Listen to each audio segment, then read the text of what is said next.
Okay. Hi, everyone. I'm Matteo Collina. As I just said, I am a Platformatic co-founder and CTO.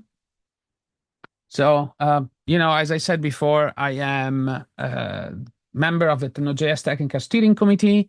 I have I created a few libraries on NPM, including Fastify and Pino. All the things that I maintain are more or less downloaded 30 billion times per year. You're probably using them as we speak, multiple times actually. I sit on the board of the OpenJS Foundation, as well as, I worked like 8 years and a half as a consultant. I don't know if that matters to you, but if you are into consultancy, you know what I'm talking about. Okay, cool. So this talk is about Fastify, and specifically, you can find everything Fastify related at this website called fastify.dev. With no much luck, we also have very much started a new Blue Sky account, which you can follow at fastify.dev. So yay. So, however, I want to talk about Fastify, and we recently shipped Fastify v5, but I really want to chat about Fastify. So Fastify, Fastify is born as a community. Okay. In fact, you can think about an open source project which is as good as its community is, and it's fundamental, it's critical. Okay. Because a lot of people think that open source is just consumption. Okay, and it can be consumption. Okay, there are products that are released as open source, and the open source is the license and so on and so forth. They are still open source, but a lot of the things, what the general belief of an open source project is that it has, it's open for everybody to collaborate. And yeah, so that's how the premise in which Fastify was born. Okay. In fact, when I started Fastify in 2016, I thought, well, I don't want to make any money from this. So let's create an open governance behind this system. And let's see if I can convince other people to start working on this new HTTP framework before any code was done, okay? Before I did any prototype. And that's exactly what happened. I was in Bologna doing a training course on Node.js, and I met this young graduate called Thomas Della Vedova, and we gelled together very quickly. And they said, look, he wanted to get started in open source. I said, sure, let's do it. And I pitched this idea, and we start brainstorming and doing something. And in a matter of time, that was what Fastify was born. Okay, was born actually way before any code was done. Great. How is it Fastify today in 2024? 8 years passed. Fastify is one of the fastest web frameworks for Node.js. It's yeah,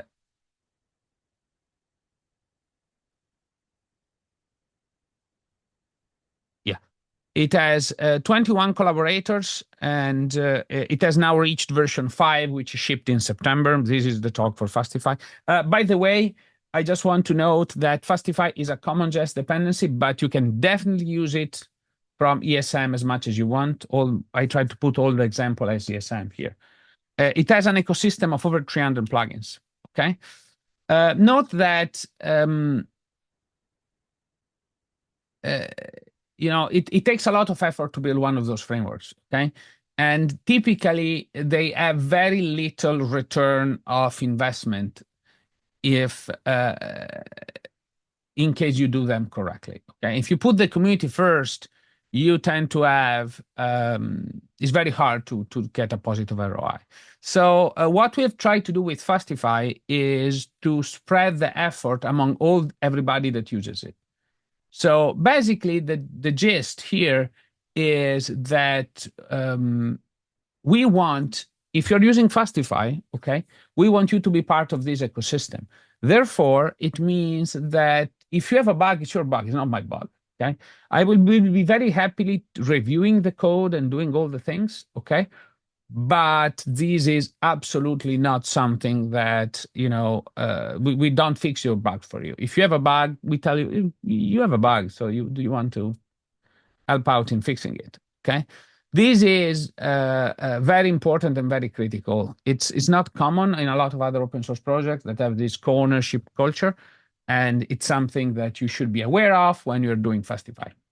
So, in fact, the Fastify governance is what's called an open governance. So, basically, if you're making contributions, you will get commit access to the repo. Not publish access, but commit access. Okay, it's great. So you can easily contribute. Okay, what are the key technical principles of Fastify? First of all, it has zero overhead in production. Second, it wants to provide a good developer experience. Now, these two principles are more or less in conflict with each other. And a lot of the time, you can get phenomenal production performance, but subpar developer experience. So what we want to provide as little overhead in production compared to Node.js, and provide an as good developer experience as possible within that framework. Okay. We want something that works great for both a small project and big projects alike. Okay, there are a lot of other frameworks that works great for small projects, but they fail spectacularly for large projects, or frameworks that works very well for big projects that fail spectacularly in the small scale. We wanted to do both. We want something that can be easy to migrate from microservices and back, so microservice to monolith or serverless, you can use it anywhere. Something that puts security first and data validation. You have seen a lot of frameworks out there that do not offer native validations in your routes. Okay. Now, if you're accepting data from an unknown source, you have to validate it. Otherwise, very bad things will happen. Okay. Security first. Okay. It's a pluggable system, and it means that if something can be a plugin, it should be a plugin. Okay. Code done in Fastify should be easily testable. This is fundamental and critical. A lot of people do not realize how critical this is until they try. Okay, so it's something that you can absolutely note here. Okay, so we don't want to monkey patch core, mostly because Express does, and this has caused so many problems for everybody. So yeah. And we wanted a good somewhere strategy as well, follow the spec as much as we can. So download per years have grown steadily, okay? Now we have almost reached 70 million downloads in 2024 so far. We are probably going to breach 80 million by the end of the year. This seems phenomenal, to be honest, okay? So we had a much consistent, solid growth. So this is actually very solid. Okay, frankly. Who is using Fastify? Well, it's in production at Mercedes. So if you have a Mercedes car, you're probably using it somewhere. Okay. It's production at a company called HarperDB. I don't know if you're familiar with them. They're great. Microsoft, you probably know. Mr. Porter and Neta Porter. I don't know if you know them, Yux. And a few other companies like Losai's and others. On top of that, there is a bunch of them using it anyway that cannot talk about it because, this is the public list of companies using Fastify. Fastify is probably the fastest alternative you can use for Node.js. So you have, it beats everybody else, especially if you're using a solution like Express. It's probably way better than us than the alternative. Is also very close to Node.js core, and it's very hard to improve on these results.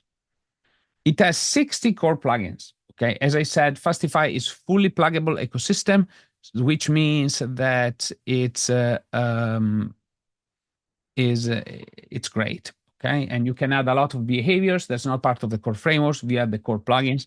There are also 236 community plugins, which means plugins that are not maintained by the Fastify team. This is great news. We tend to keep the core Fastify plugin in line with the major Fastify release, while the community plugins is up to their maintainers store date. So that is Fastify. Okay. How do you start? Well, you can get, if you are curious, if you want to get started, you can do npm install Fastify and run. This is like a few examples in 1, 2, 3 Fastify. This repo is good. It's a good way to get started. Okay. Anyway, let's take a look at how you build a Fastify app. So the way I recommend building a Fastify app is to use a factory pattern. So you create this, import Fastify, and then you export the function and you call export async function, and you create your app and you return the app. Okay. This pattern make it extremely easy to test it, and we'll see that later. How do you use it? How do you expose it? Well, you create an app.js and a server.js file, whatever, and you basically instantiate it. Now, if you want pretty logs while in development, you could detect if the std out is a TTY, okay, a terminal emulator, and basically add this line, which is a Pino pretty transport. We'll talk about that in a moment, but it allows us to have very, very nice logging. Okay, Pino. Pino is the fastest logger for Node.js and is part of Fastify, but it's a separate library that you can use today. If you don't know how to get, you have nothing to get out of this talk, you should definitely get Pino and use Pino. It's downloaded roughly 40 million times per month. We have 4 collaborators and it's V9. It's great, and you should be using this. How do you use it? Well, you import, you create a logger, you log. It has child logger, transports, all the features you can imagine, but it's super fast. You can also use Pino Pretty, we said before, as a transport, but we can also use a Pino Pretty as a command. So you can take any logger that was generated, is JSON, is a new line delimited JSON, and you can just pipe to it and it will just work. It's great because it allows to easy composition and easy processing of logging in servers. Okay, as I said, we can actually detect is TTY and detect if the target is Pino and pass it down. Okay, it's really good. Okay. Now, another very important feature of Fastify is automatic type safety. As I said before, we support validation and schema validation. We'll talk a little bit about more in the next few slides. But we can use a library called Typebox. I don't know if you're familiar with Typebox. If not, check it out. Okay, and you can define your types, and it will just work. You just prepare your schema, and you will just get types out of it. Works very well. I have a video on my YouTube if you want. If you want. Now, it's very important to say that typing and trusted input without validation is a security hazard. So it's very important to note that when you see something that is a schema in Fastify, those are secure code. Do not load those schemas from untrusted sources. Otherwise, you will be in trouble. Okay, that's the gist. More things, the error handler. How do you implement an error handler in Fastify? Very easy. You can do app.setErrorHandler and handle the thing. Easy. Okay. We recommend, of course, to add an error handler. There is a default one that will print some data, but probably you want a default one, implement one. Now, you can also, in a similar pattern, you can also add a not found handler. The not found handler will be called if a route is not found, but also when you do reply.call not found, if in case you want to pass through that. Okay. How do you test? This is fundamental. This is critical, of critical importance when doing Fastify. It's probably part of the key part of the experience and why you may want to do it. First of all, you build your app. We said before, it's just an async function, okay? Then you called inject. This inject method works more or less like fetch, but allow you to inject a request, make a request to the system without opening a port. This is really useful and really fast because it can save precious milliseconds when running a lot of tests. And I actually recommend you to do it. It works very, very well combined with the Node Core, the new Node colon test framework. So check it out. Now, schemas. We have schemas for the incoming data and schema for the outgoing data. Why we want schema for the outgoing data? To have really fast serialization. Because if we specify the schema, we can use a library called fastjsonstringify, something that I created long ago, that can essentially double your rendering speed of JSON. This is enormously important because you can literally, cheat and have your code really fast if you use this library. And of course, you can also use types and so on and so forth. It's supported by the TypeScript approach, by the Typebox approach. If you don't like Typebox and you like a Fluent interface, you can use something called Fluent JSON schema to specify them. For validation, okay, we can use Typebox as before, or we can just Fluent JSON Fluent schema. Similar approach works. In what is being run in practice is this library called AJV. That's what we use internally. and is one of the fastest library that you can use for validating JSON schema. Okay. Now, something very nice, and you're probably not aware, is that we also support AWS Lambda, okay, with a library called AWS Lambda Fastify, which is super fast, okay? It's way faster than the Express counterpart and all the others. It's built within our own, with our primitives, okay? And I actually recommend you to check it out because you can essentially take your Fastify app and just say there. Now, there is a trick that I've not shown in here, which I probably should, which uses ESM. If you use ESM, you can actually get quite a little bit of boost on cold start if you use Fastify with AWS Lambda on ESM. And check out the README because it's actually very cool. Now, something that you need to do anyway when you use any Node.js process is to do graceful shutdown. As with Pino that you can use everywhere, this library close with grace, you can use it for all your needs. Okay, what does close with grace do? Well, close with grace is essentially installs itself with the exit handlers of your process and allows you to implement a graceful close pattern. Graceful close is very important because if you just crash your process abruptly, you will have a bunch of requests that are not getting a response and will get a bad user experience. While with graceful shutdown, it will drain the queue of incoming requests and send a process to them, a response to them. Up to the default is for 10 seconds. It's very nice. You should probably use it yourself. But anyway, if you do it, please keep into your main function, okay? Into your entry point, okay? And don't put inside the app itself. You want to keep those changes not in the main app because you want it to be able to test it very quickly. And if you use this library in tests, you will be in trouble. Let's take a look a little bit more in depth on how Fastify works, okay? So Fastify is built is built on top of a few other libraries. So we already mentioned Pino, which is the logger, okay? Let's talk about Avio. Avio is our plugin system and the plugin loader, okay? It's fantastic. It's probably one of the most complex pieces of code that I wrote in my life and works great. It provides us about a bunch of nice features. I really like it. Check it out. It's a library that you can use even in your Express systems and so on and so forth if you like for the Fastify plugin system. We also have our router, it's called Find My Way. It's really fast, probably one of the fastest routers you can get for Node, and it's feature complete, okay? AJV that I've already mentioned, and fast JSON stringify. All of those components are used to create these things internally, which is the plugin system, the hook system, and the decorators. So let's talk a little bit about the plugin system. Plugins are encapsulated by default, and you can have plugins customize themselves and their descendants. Now, this is fundamental because it allows us to keep them separate so that you can, to the point of you can create two different apps at the same time. Okay, to run two different set of routes with different dependencies and stuff and so on without having any conflict. This is usually a problem. This was a big problem in the past with other frameworks, and I'm glad that we solved it. And this created this ecosystem of, I don't know, more than 300 plugins that you can go and use today. So the plugin system allow you to have two big child context, okay, for example, and have them everything contained. Okay, so you can see here that you have this child context and this big child context do not interact with each other.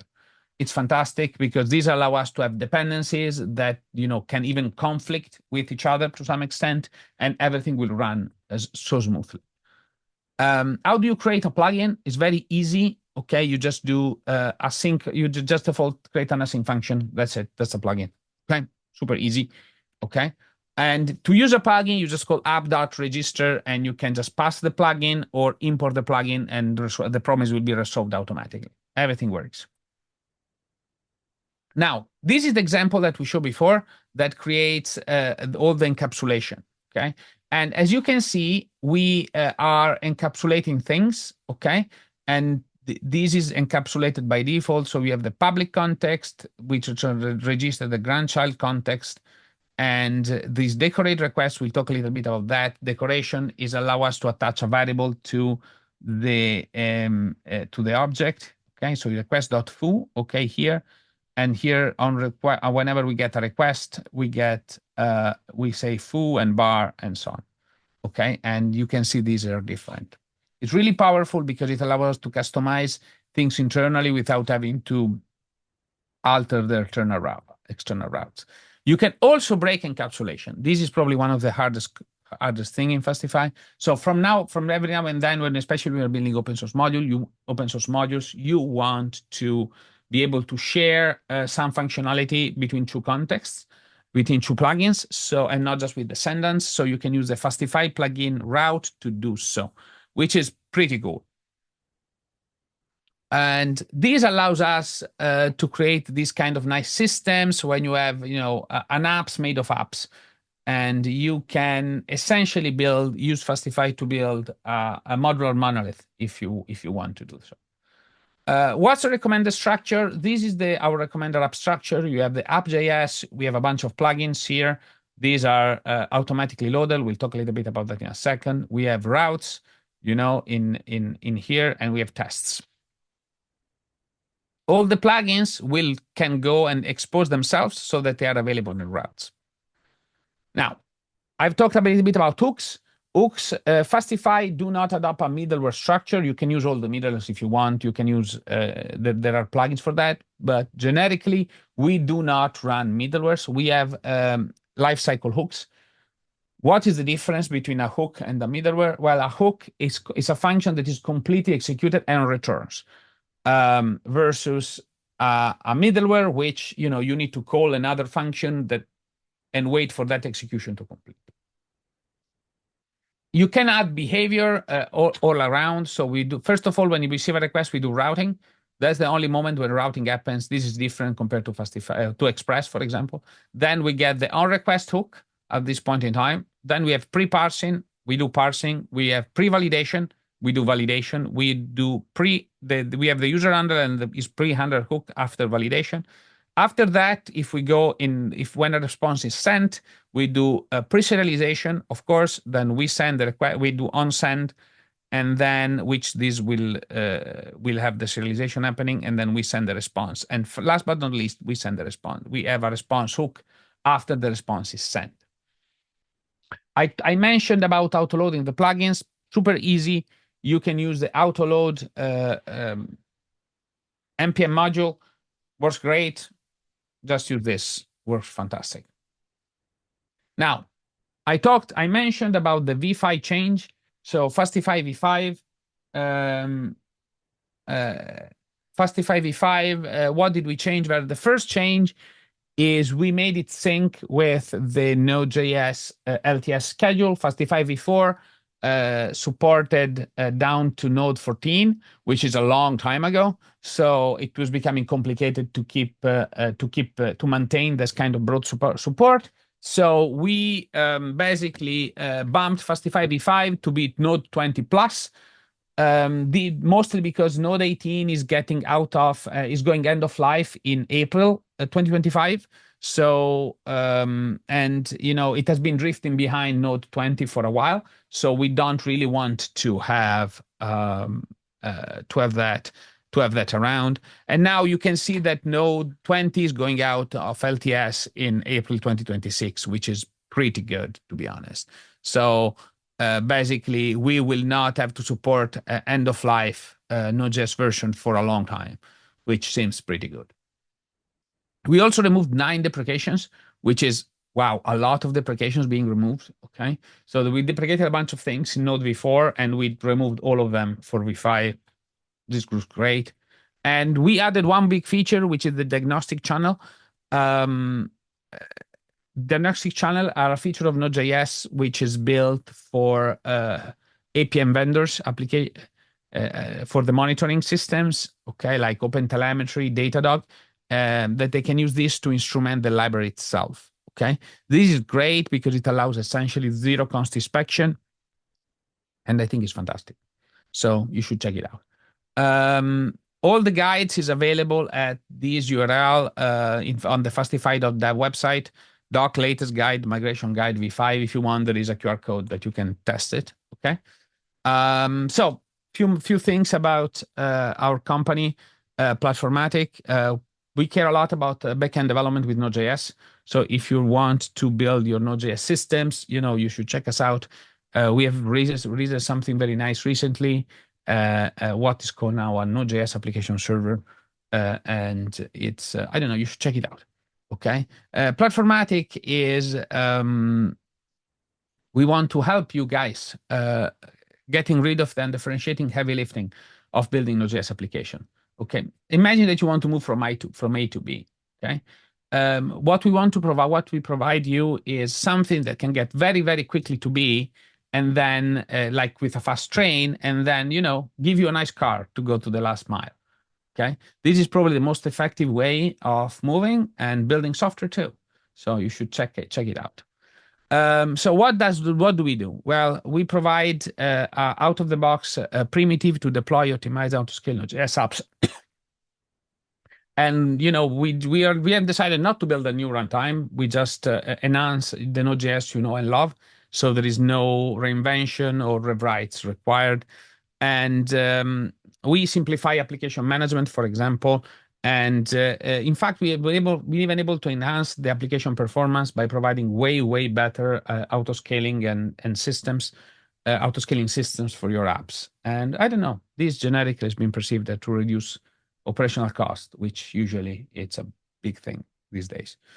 Yeah, that's it. That's us. And thank you very much for watching. Oh, one more thing. I have a book called Accelerating Server-Side Development with Fastify.